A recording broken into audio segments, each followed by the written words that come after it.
What's up, boys, and welcome to my first ever Q&A video. Gonna be lit, boys. We're gonna leave the beast behind me.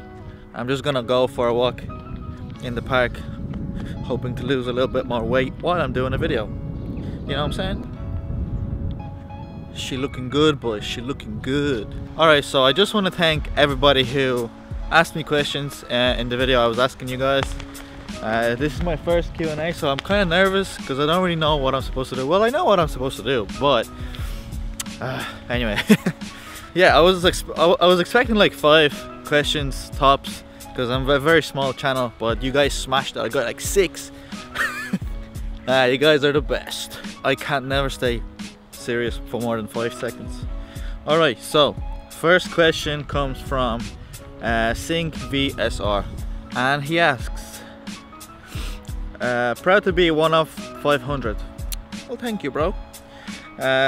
So here's my question: what are the 10 most important things to keep an eye out before buying an E46? In my personal case, the 320 Ci. Greetings from Germany. Hello. Hello. That's a very good question. I was thinking of making a video on it itself, like the things you should look out for when you're buying an E46, since I own 2 already. Number 1 would be, when you come up to buy the car, first of all, have a look at the coolant level and all around the cooling system. The E46 cooling system, it's a weak spot in my opinion in the design. So make sure the coolant is at its right level. Check for any leaks, because it's a common problem in them. Number 2 would be check around the car for rust issues, especially around the arches and stuff. E46, where I'm from anyways, tends to have a lot of rust issues, so number 2 things to look out for. Number 3 would be, when you start up the car, just look at the dash for a few minutes. I have an issue on mine. When I start up the car, there's no lights, but after a few seconds an oil light comes on. That's because the oil level sensor is gone. So when you're starting the car, just stick around, have a look around the dash for any lights. The 4th thing I would have a look at is the electrics, especially the windows and the window regulators. Play around with the windows, make sure they're all going up and down freely with no funny noises or squeakiness.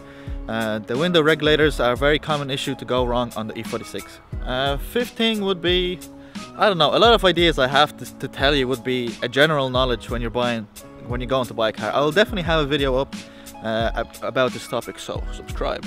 But the 5th thing I would check personally is have the guy rev the engine and stick around from the back and have a look. How's the exhaust? Is it smoky? A lot of the 6-cylinder M54 have smoking issues when they burn a lot of oil. So when the car is being revved, just have a look. Is the smoke blue, you know, or is it just normal or no smoke at all? If it is heavy blue, it might be an issue. It might be an indication that the car is burning a lot of oil. So have a look. 5 things, bro. All right, next question. Next question is from Top 10s, and he says, congrats on 500. Thank you. What's your dream car? Very easy, simple answer. Bayside Blue, Nissan Skyline GTR or 34. One day. Next question comes from Julian Olivis. Sorry if I messed that up. He says, nice work, and how old are you, and would you trade your coupe for a 4-door? I'm 23 years old, and the answer is no. I'm a coupe man, 2-door man.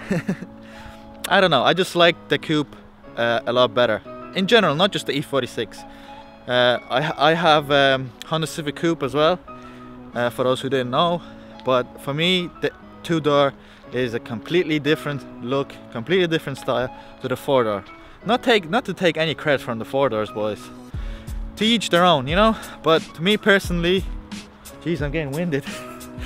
To me personally, I am a 2-door person, so the answer is no, I wouldn't trade it in for a 4-door. Next question comes from Ericus Nav, and this subscriber I personally know because I met him on the car meet I went to recently.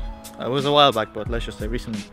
Anyway, he says, well done on the 500 subs. Well, thanks, bro. What's the next car? Now, for the longest times, I didn't want to tell you guys. The next car is inline 6 twin turbo. Sounds familiar? 335i, boys. E92 335i. It's inline 6 twin turbo. Over 300 horsepower. Now, I've been a car guy all my life, and I owned I think 5 cars now, maybe 6, I don't know, and I never owned a proper fast car, and I think it's time, lads, it's time. As sad as I am to get rid of the E46, it was a fantastic experience owning that car, but it's time to get something fast, you know what I'm saying, with the potential to make it extremely fast. For those who don't know, the 335i is extremely easy to make it fast. It comes with forged internals from the factory, and with a simple flash you guys can make it close to 400 horsepower. So I don't know, I'm just really excited. I'm just waiting for the right spec, the right car to come up for sale, and we're getting that shit. Next question, lads. Next question comes from Air Necessities.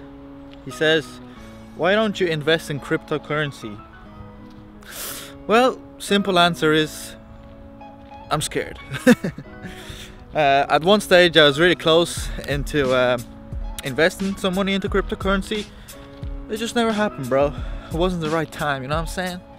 But we getting there. Next time it goes down. Alright, sauce. Next question comes from Blue KJ. She asks, would you trade your E46 for a new M3 or maybe any year M car? Interesting question. Now, let's just say the money isn't an issue and I can get any M car I want. The first M car I would buy would be an E39. Jesus. It's kind of creepy walking around alone here, but anyways, back to the question. The first M car I would buy would be an E39 M5. I'm personally a fan of older cars, and to me the E39 M5 is the greatest car ever built by BMW till this day. I don't care what you say. Next question comes from, holy shit, Leonidas Papadopoulos. I'm guessing you're somewhat of a Greek descent. I hope I didn't mess it up too bad. He asks, what have you done to your exhaust? Only a muffler or full exhaust? Greetings from Germany. Well, bro, I have a video up about my exhaust. It's a full exhaust from Magnaflow. It's not just a muffler delete. Check out my channel. You'll find the exhaust video somewhere there. Next question comes from Paula, and that would be my younger sister. You guys have weird younger sisters? I have 2. They're so weird, like, and they're asking me weird ass questions. Look at this. Are you in a relationship? If so, what's her name? Like, that's so weird. Yes, I am in a relationship, and if you have a look outside your window, you'll see it. She's parked outside the house. Dope. Alright, boys, last question, and we're gonna try to make this quick because I have a feeling this video is getting super long. Anonymous person asks, where does your love for cars come from? Good question. Also, I find it interesting the way you went from a Honda to a BMW, and you still remain a Honda lover, yet you want to get a 335i. Why is that if you still like JDM better? Awesome question. Now, to answer the first part, I don't really know where it comes from. As long as I remember, I always loved cars. I don't know what it is. It's just, ever since I was a kid, I don't know. I remember back when I was maybe like 6, 7, my family used to import cars from Germany, you know, and bring them over. It was like a little garage, and they would sell them, you know. And I remember like it was yesterday, like I was waiting all day, all night, waiting for them to bring back the cars, and I was like so interested in what they're gonna get. And like till this day I remember almost every single car they brought. I don't know. I was super young. I don't even know why I'm interested in cars. It's just the way I was born, I think.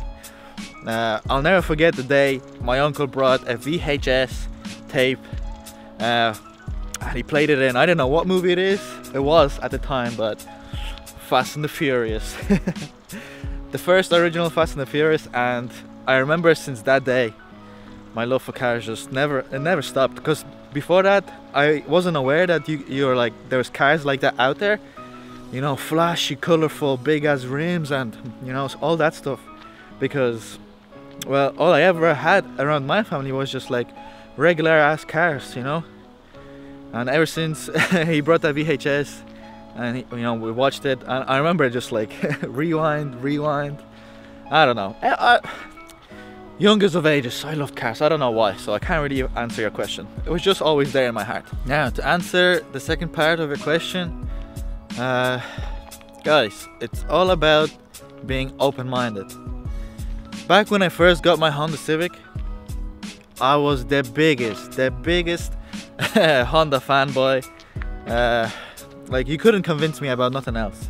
All I ever wanted and all I ever talked about was Honda, and there was no other cars out there. I remember back when one of my best friends bought an E92 BMW, and everybody was dying for it. Everybody was like, whoa, it's such a nice car, you know. For him being such a young age at that time and buying such a nice car, it was really impressive, you know. But it never got to me, like, you know, because in my head what I was thinking is like, holy shit, he spent so much money, he could have got a fucking Honda Civic. And now when I think about it, it sounds so fucking stupid, guys.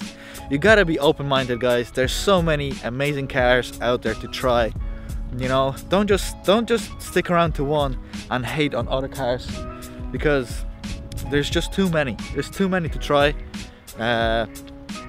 too many to experience. Now, the EM1 will always have a special place in my heart, and I'm not planning on ever selling it. It's something I'm gonna be working on probably all my life. Well, at least it's what I think at the moment. But it does have a very special place in my heart.